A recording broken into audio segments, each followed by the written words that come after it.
رب زدني علما رب زدني علما. الحمد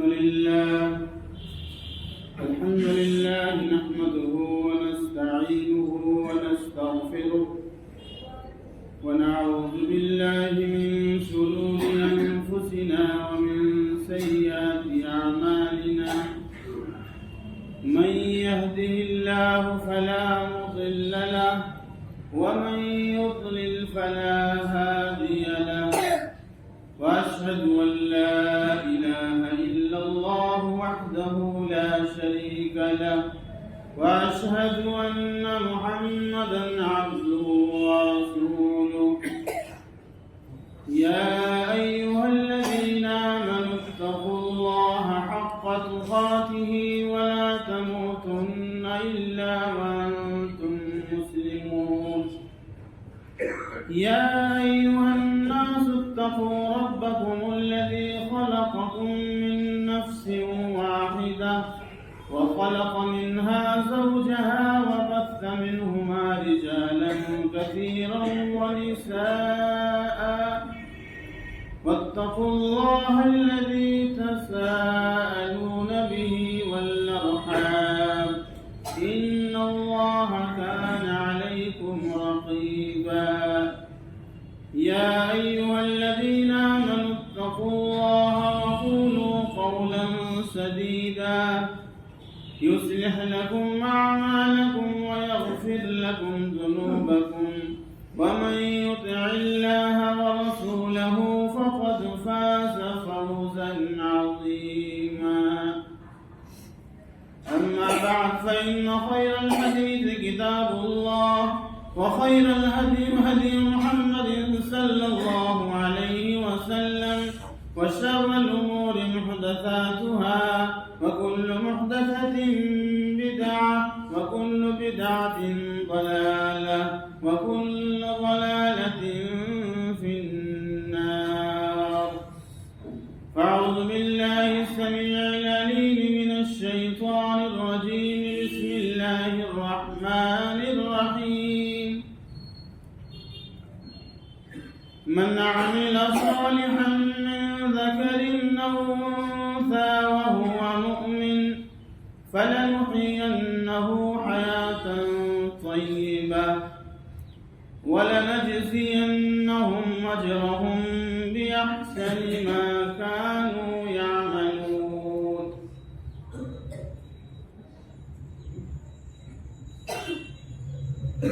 واجب الاحترام سامعین کرام، خواتین اسلام، معزز بھائی دوستو، جس طرح کا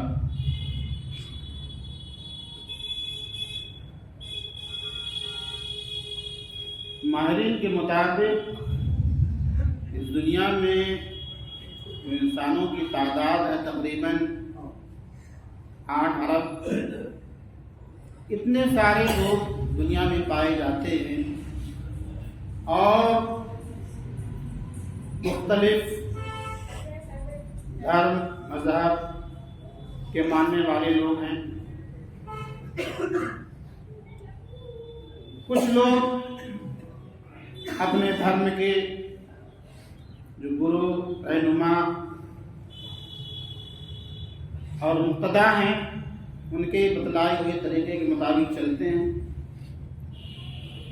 ان کے بتائے ہوئے طریقے کے مطابق اپنی زندگی بسر کر رہے ہیں اور نیک کام کر رہے ہیں، نیک عمل کر رہے ہیں. کچھ ایسے ہیں جن کا کوئی خاص تعلق تو نہیں ہے، دھرم سے تعلق ہے اور اپنے بڑوں کو جو ہے اپنا مقتدا مان لیے ہیں، ان کے مطابق اپنی زندگی بسر کر رہے ہیں، نیک عمل کر رہے ہیں. کچھ ایسے آزاد ہیں جن کا کوئی مذہب نہیں ہے اور وہ اپنی مرضی کے مطابق جو چاہتے کرتے ہیں، جس کو اچھا سمجھتے کرتے ہیں، وہ بھی کسی نہ کسی شکل میں نیک عمل کرتے ہیں.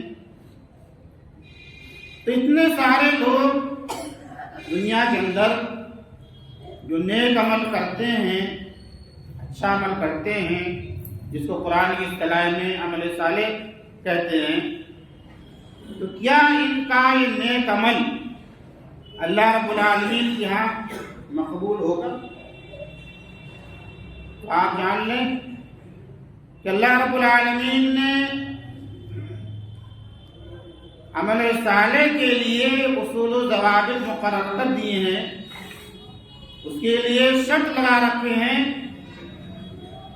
اگر اس ضابطے پر، اس قاعدے پر، اس شرط کے مطابق جس کا عمل ہوگا وہ نیک عمل اور عمل صالح شمار ہوگا، اور اس کا برعکس ہوگا وہ عمل صالح میں شمار نہیں ہوگا۔ تو پہلی شرط رب العالمین نے کیا رکھی ہے؟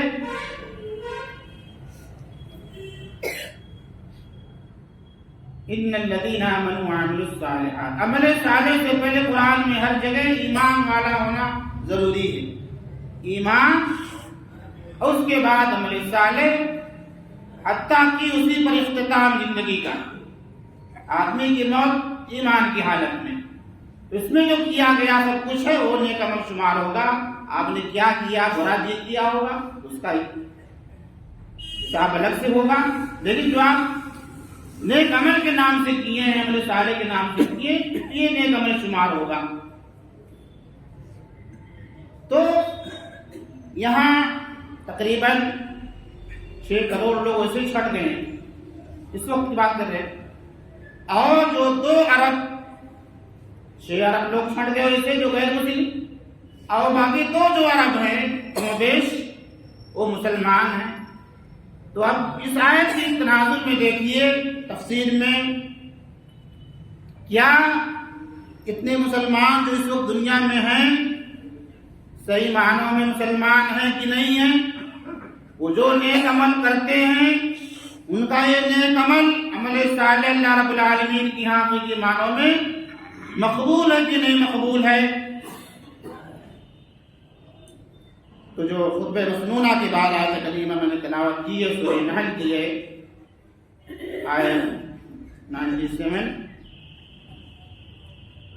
اس میں دیکھیں اللہ رب العالمین فرما رہا ہے من عمل صالحا من ذکر او انثى وهو مؤمن، جو شخص نیک عمل کرے گا، عمل صالح کرے گا، چاہے وہ مرد ہو یا عورت، اس حال میں کہ وہ مومن۔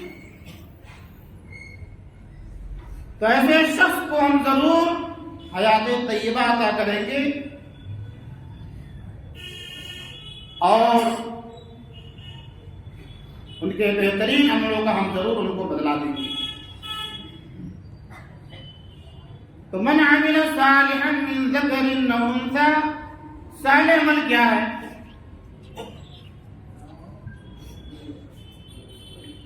علامہ ابن القیم فرماتے ہیں، دیگر مفسرین، العمل الصالح ما كان خاليا عن الرياء ومقيما بالسنة، عمل صالح وہ ہے جو ریاکاری سے خالی ہو اور سنت کے مطابق ہو۔ تو عمل صالح کیا ہوا؟ کب عمل صالح شمار ہوگا؟ جب ایمان کی حالت میں وہ عمل کیا جائے اور وہ عمل ریاکاری سے خالی ہو، نبی کریم صلی اللہ علیہ وسلم کے سنت کے مطابق ہو، تو وہ عمل صالح ہوگا تاکہ آپ کی مدرسی پر واقع ہو۔ تو ایسا عمل صالح کہلائے گا۔ آپ دیکھ لیجئے کتنے لوگ ہیں اپنے آپ مسلمان کہلاتے ہیں، کتنے فرقوں میں مسلکوں میں بٹے ہوئے ہیں، کیا اس تاریخ کے اندر اس آیت میں لوگ کتنے لوگ شمار ہوتے ہیں؟ آپ خود اپنا اندازہ کیجئے، ہمیں کسی کی کہنے کی تخصیص کی ضرورت نہیں ہے۔ آج اپنے ملک میں دیکھ لیجئے لوگ بہت پریشان نظر آ رہے ہیں، خاص کر کے SIR کا فارم بھرنے کے لیے، پور کرنے کے لیے، کہ ہو سکتا ہے کہ NRC سے نافذ ہو جائے۔ تو جس کا نام آ گیا وہ سمجھو کہ جہاں وہ آباد ہے اپنے مسکن میں وہیں رہے گا، مستقل رہے گا، اور باقی پریشانیاں ہو سکتی ہیں۔ ایسے اللہ رب العالمین انسانوں کے متنبع کیا ہے کہ تمہارے باپ آدم علیہ السلام جنت سے آئے ہیں اور ہم آدم علیہ السلام کے اولاد ہیں، اور ہمارا ابھی مسکن جنت ہونا چاہیے، لیکن چونکہ ہم گھر سے باہر ہو گئے ہیں، اب دوبارہ ہمیں اس گھر میں جانے کے لیے بہت سارے شرائط سے گزرنے پڑیں گے، بہت سارے اعمال کرنے پڑیں گے۔ تو یوں سمجھے کہ اللہ رب العالمین نے ہم کو جو زندگی عطا فرمائی ہے، ہم اچھے سے اچھا صحیح ڈھنگ سے اپنا فارم بھروا لیں۔ ہمیں کسی انسان کی ضرورت نہیں ہے، نہ خود بننے کی ضرورت ہے۔ اللہ رب العالمین کے کارندے متعین ہیں، فرشتے متعین ہیں، آپ جیسے اچھا فارم بھروا لیں۔ جب آپ کا فارم صحیح ہوگا، لسٹ میں فائنل لسٹ میں نام آ جائے گا، وہی لوگ جنت داخل ہوں گے۔ رب العالمین نے فرمایا تِلْكَ الْجَنَّةُ الَّتِي نُورِثُ مِنْ عِبَادِنَا مَنْ كَانَ تَقِيًّا، ہم اس جنت کا ایسے لوگوں کو وارث بنائیں گے جو متقی پرہیزگار ہوں گے۔ تو متقی کون ہوگا؟ ایمان نہ لا اللہ پر، نہ رسول پر، نہ کتابوں پر، نہ فرشتوں پر، نہ آخرت پر، تو ایسا متقی ہو سکتا کبھی؟ تو ایسا آدمی جو صحیح معنوں میں اللہ اس کے رسول کے اطاعت کرے، اپنی زندگی رسول کے بتائے ہوئے طریقے کے مطابق گزارے، ایسا ہی آدمی متقی پرہیزگار ہو سکتا ہے۔ تو رب العالمین نے فرمایا من عمل صالحا من ذکر او انثى، جو شخص نیک عمل کرے گا، عمل صالح کرے گا، چاہے مرد ہو عورت۔ اللہ رب العالمین نے یہاں مرد کا ذکر پہلے کیا ہے، عورت کا ذکر بعد میں کیا ہے۔ ویسے شرعی احکام میں، تمام دینی احکام میں مرد اور عورت سب برابر ہیں۔ جیسے نماز آدمی کے لیے فرض ہے، ایسے ہی عورت کے لیے فرض ہے۔ جیسے روزہ مرد کے لیے فرض ہے، ایسے عورت کے لیے بھی فرض ہے۔ جیسے زکوٰۃ، حج یہ مرد کے لیے فرض ہے، ایسے عورت کے لیے فرض ہے۔ چوری کرنے پر مرد کا ہاتھ کاٹا جائے گا، تو ایسے چوری کرنے پر عورت کا ہاتھ بھی کاٹا جائے گا۔ لیکن رب العالمین نے مرد کا ذکر پہلے اس لیے ذکر کیا ہے کہ اس کو گناہ فضیلت زیادہ حاصل ہے۔ وہ یہ کہ اللہ رب العالمین نے مرد کے اندر قوت برداشت اور تحمل کا مادہ زیادہ رکھا ہے بنسبت عورت کی۔ اللہ رب العالمین نے مرد کو طلاق کا اختیار دیا ہے، جبکہ عورت کو نہیں۔ اگر عورت کو طلاق کا اختیار دے دیا جاتا تو آئلی زندگی درہم برہم ہو جاتی۔ عورت بس اتنا کر سکتی ہے کہ خلا کا مطالبہ کر سکتی ہے۔ اللہ رب العالمین نے مرد کی فضیلت ذکر فرمایا الرجال قوامون علی النساء، مرد کسی ملک کا، کسی صوبے کا حکمراں بن سکتا ہے، کسی ملک کا بادشاہ بن سکتا ہے، لیکن عورت اسلام کے اندر کسی ملک کی سربراہی، کسی صوبے کی سربراہی نہیں کر سکتی ہے۔ فرمان رسول ہے کہ بخاری حدیث ہے لن یفلح قوم ولو امرهم امرأة، وہ قوم کبھی فلاح نہیں پا سکتی ہے جس نے اپنے امور کسی عورت کے سپرد کر دی۔ لیکن بعض جگہ، ایک جگہ اللہ رب العالمین نے سورہ شورى کے اندر یہاں مرد کا ذکر پہلے کیا ہے، اور سورہ شورى کے اندر عورت کا ذکر پہلے کیا ہے۔ فرمایا رب کائنات نے للہ ملک السماوات والارض یخلق ما یشاء یہب لمن یشاء اناثا ویہب لمن یشاء الذکور او یزوجہم ذکرانا واناثا، کہ زمین و آسمان کی بادشاہت اللہ رب العالمین کے لیے، وہ جو چاہتا پیدا کرتا ہے، جس کو چاہتا بیٹی دیتا ہے۔ یہاں رب العالمین نے بیٹی کا ذکر پہلے فرمایا ہے، جس کو چاہتا ہے بیٹی یا بیٹی ہی عطا کرتا ہے، جس کو چاہتا ہے بیٹے ہی بیٹا عطا کرتا ہے، جس کو چاہتا ہے دونوں عطا، بیٹی اور بیٹا دونوں عطا فرماتا ہے، اور جسے چاہتا ہے کچھ نہیں دیتا ہے۔ تو اللہ رب العالمین نے یہاں اس لیے ذکر فرمایا پہلے عورت کا۔ آپ عرب کا ماحول جانتے تھے کہ ان کے یہاں بچی کی پیدائش ہوتی تو ان کے لیے بہت ہی باعث ننگوار سمجھا جاتا تھا۔ وَإِذَا بُشِّرَ أَحَدُهُم بِالْأُنثَىٰ ظَلَّ وَجْهُهُ مُسْوَدًّا وَهُوَ كَظِيمٌ، جب ان میں سے کسی کو بیٹے کی خوشخبری، بیٹی کی خوشخبری سنائی جاتی تو ان کے چہرے سیاہ پڑ جاتے، دن بھر غمگین نظر آتے، لوگوں سے اپنا چہرہ چھپائے پھرتے۔ لیکن رب العالمین نے یہاں پہلے عورت کا ذکر کر کے اللہ رب العالمین نے عورت کے مقام اور عظمت کو واضح فرمایا ہے۔ جو شخص نیک عمل کرے گا چاہے مرد ہو یا عورت، وہو مومن، اس حال میں کو مومن ہونا ضروری ہے۔ تو یہ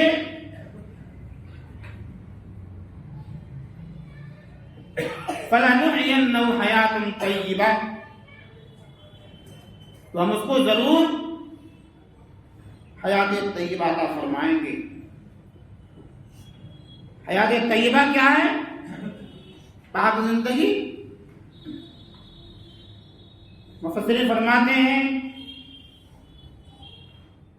حضرت عبداللہ بن عباس رضی اللہ تعالیٰ عنہ، امام شوکانی رحمۃ اللہ علیہ، دوسرے مفسرین، یہاں جو ہے حیات طیبہ سے مراد قناعت، کہ ہم اس کو قناعت والی زندگی عطا فرمائیں گے۔ اور بعض لوگوں نے رزق حلال سے تعبیر کیا ہے کہ اللہ رب العالمین حلال رزق عطا فرمائے گا۔ تو قناعت والی زندگی کیا ہوتی ہے؟ قانع آدمی کیا ہوتا ہے؟ قانع آدمی ایسا ہوتا ہے کہ اگر اس کو 100 روپے مل جائیں تب بھی وہ خوش رہتا ہے، 10 روپے مل جائیں تب بھی خوش رہتا ہے، 50 ہزار مل جائیں تب بھی خوش رہتا ہے، اور اگر کچھ نہ ملے تب بھی خوش رہتا ہے۔ یہ قانع آدمی کی خاصیت ہے۔ اور اسی کے برعکس سے حریص آدمی ہوتا ہے،